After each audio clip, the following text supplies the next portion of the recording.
भारत पठाइथिबा विपुल परिमाण मलेरिया निराधक औषध युक्तराष्ट्र अमेरिका पहुंची। व्यापक कोरोना भाइरस संक्रमण होइथिबा अमेरिकार अन्यतम राज्य न्यू जर्सी अंतर्गत न्यूयॉर्क अंतर्जातीय विमान बंदर में भारत जाइथिबा मालवाही विमानटी अवतरण करिथिला।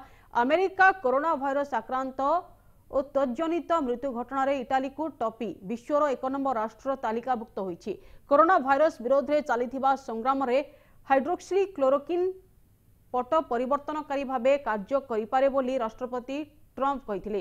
राष्ट्रपति ट्रंप यार प्रचार करुथिले मध्य हाइड्रोक्सी क्लोरोक्विन जे कोविड-19 विरोध रे कार्य करुछि यार कोनोसी प्रमाण मिली नाही।